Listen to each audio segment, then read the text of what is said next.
সংসারে অনেক অশান্তি, শান্তি ফেরানোর কোনো মাধ্যম আছে কিনা? সংসারে অশান্তি দূর করবার জন্য কাউন্সিলিং এর দরকার।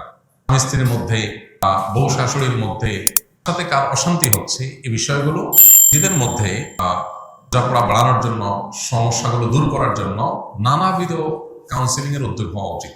মধ্যস্থতাকারীদের মাধ্যমে সমাধান করার চেষ্টা করা উচিত। আমাদের দেশে সমাধানের পথটা খুব একটা নাই। আমরা নিজেদের মধ্যে ঝামেলা তৈরি হলে, তৃতীয় পক্ষ কারোর শরণাপন্ন হলে ঝামেলা বরং আরো বাড়ে।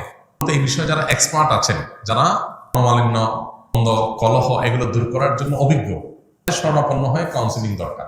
আমরা আসুন্নাহ ফাউন্ডেশন থেকে ভাবছি যে আলেম ওলামা যারা এক্সপার্ট আছেন তাদেরকে কাউন্সিলিং শেখাবো, তাদের তারা পারিবারিক কলহ, দ্বন্দ্ব এগুলো মেটাবার এই কাজটা করতে পারেন ট্রেনিং নিয়ে।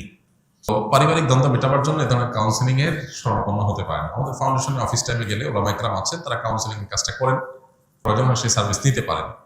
তবে সমস্যা এবং কলহের কারণ এগুলো যদি বিস্তারিত জানা যায়, তখন সেই হিসাবে পরামর্শ দেওয়াটা সহজ হয়। এখানে যেহেতু আমভাবে বলেছেন সংসারে অনেক অশান্তি, সেটা দূরের উপায় কি, তো এটা বলা কঠিন। আসলে অশান্তি কোন ধরনের, তাহলে সে ধরনের পরামর্শ দেওয়া যাবে। তবে একটা কথা এখানে প্রসঙ্গত বলে রাখা যায়, সেটা হলো সেহের বা ব্ল্যাক ম্যাজিকের কারণে,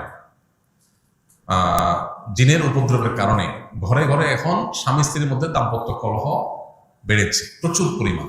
অনেক অশান্তি আছে, দাম্পত্য অশান্তি এবং দাম্পত্য কলহ, যেটার পেছনে মূল কারণ হলো সেহের। স্বামী স্ত্রী দুজনই ভালো, কোনো অসুবিধা নেই, সামান্য বিষয় নিয়ে তাদের মধ্যে তুলকালাম হয়ে যায়, প্রচন্ড রকমের যুদ্ধ শুরু হয়ে যায়, ঝামেলা শুরু হয়ে যায়।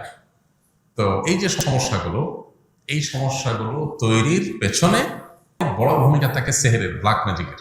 ঠিক মতো রুকিয়া করা হয়, ঝাড়ফুঁক করা হয় শরীর সম্মত উপায়ে, তাহলে এটা সমাধান হয়।